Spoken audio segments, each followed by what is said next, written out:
Welcome back to another episode of my Quilling alphabet series, where I showcase different styles and techniques for crafting quilling letters. I've already quilled the letters A to F, and in this video I will show you how to craft the rose design on the quilling letter G. Let's jump right into the quilling process. The first quilling steps in crafting letters are the same. I printed out my letter G and transferred its outlines with an embossing tool onto thick cardboard. Then I began the outline quilling of the letter using 10mm wide strips that I cut from 300 GSM paper. A quick reminder, it's important to use 300 GSM strips to achieve the best results for outline quilling. I'll skip the outline quilling here and instead show you how many strips I used to craft the letter.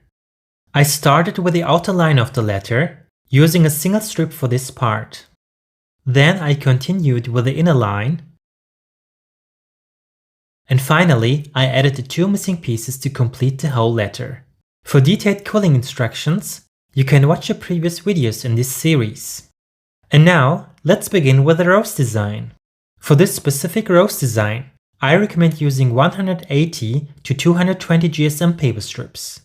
I also tried it with thinner strips, but I wasn't happy with the results. For the roses, I used two different shades of pink.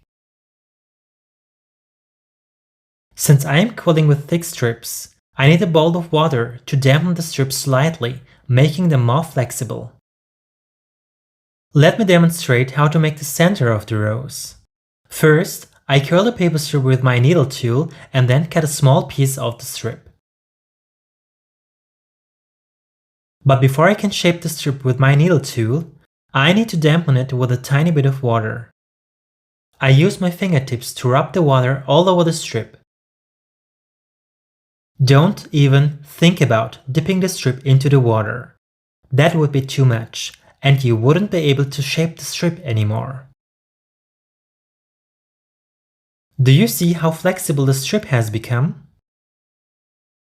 Now I start to roll the paper strip on my needle tool.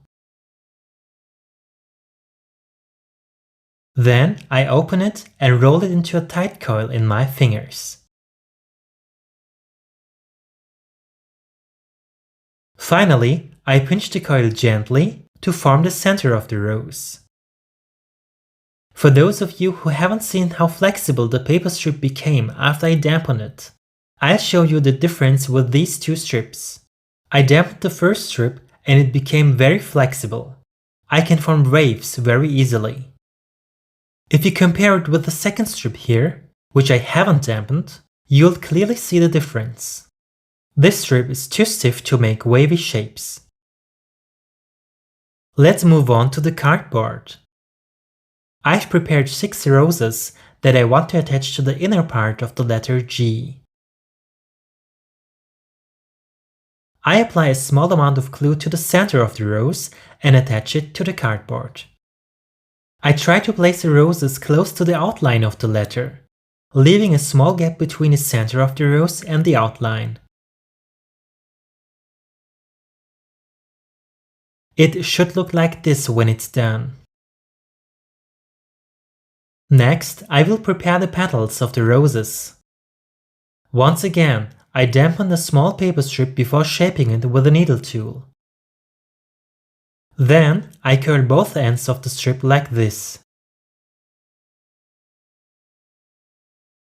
After that, I try to craft a wavy shape by pushing the center of the strip and squeezing the ends together. The strip should look like the number 3. The number 3 shape is crucial because it mimics the natural curl of a rose petal. Prepare more of this shape with different paper length. The first paper strip of this shape, which will be next to the center of the rose, should be the smallest. Keep in mind that the more shapes you add to the rose, the longer the strips should be. There's also a small detail you need to pay close attention to. The ends of the shapes should be close to the previous shapes. Try to avoid gaps between them. After adding some light pink petals, I decided to incorporate a darker pink shade into the design. As you can see, my shapes are much longer than the first ones I added. Again, try to avoid gaps between the shapes, especially the outer petals, to form the outlines of a perfect rose. That's the whole quilling process for the rose design. I will continue with the other roses, adding the petals one by one to the cardboard. Sometimes the roses will be very close to each other, like my second and third roses in this design, but that's totally okay. You can still separate them by adjusting the directions of their petals, but only if you follow this rule. I've already mentioned that the shapes of the petals should resemble the number 3, and it's very important that the inside of the 3 faces the center of the rose. If you follow this rule, you'll quill perfect roses. And here are my roses in 2 different shades of pink.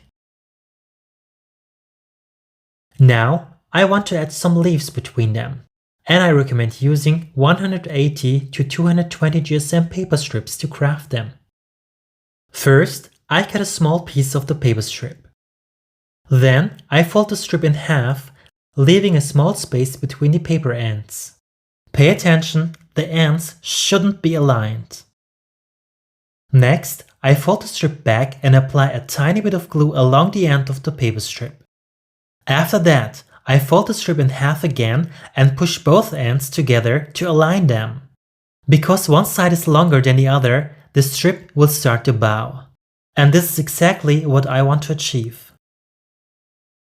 Once the glue is dry, I squeeze both ends and curl the whole shape on top of my thumb.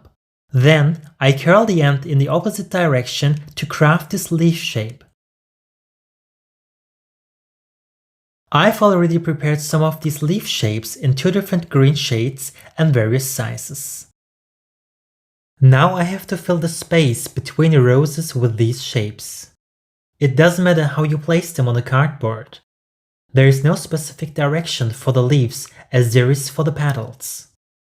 The only thing I pay close attention to is not attaching more than 2 leaves of the same green shade next to each other.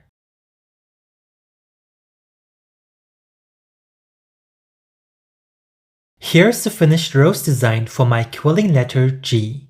I really like it, but the letter looked too empty, so I decided to continue the rose design inside the letter using only 2 shades of white paper strips. I'll use one shade for the roses and the other for the leaves inside the letter. I place the strips onto the cardboard just like I did with the pink ones before, paying close attention to the size of the rose. Once the white and pink sides of the rose are complete, the strips should form a whole rose. If one side is smaller or larger than the other, the rose design will not look good due to lack of symmetry.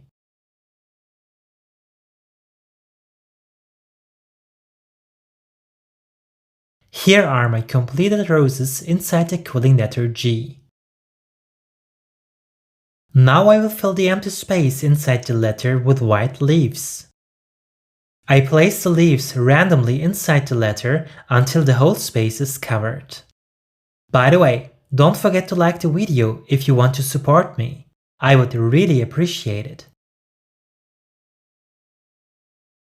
When it comes to framing, I use a dark green color for the background paper. I cut it to the same size of the frame and attach the quilling artwork in the center. And finally, here's my completed quilling letter G. I hope you liked it and learned something new in this episode of my Quilling Alphabet series. To check out more stunning designs and beautiful tips and techniques, just click on the playlist right here. Thank you all for watching and happy quilling!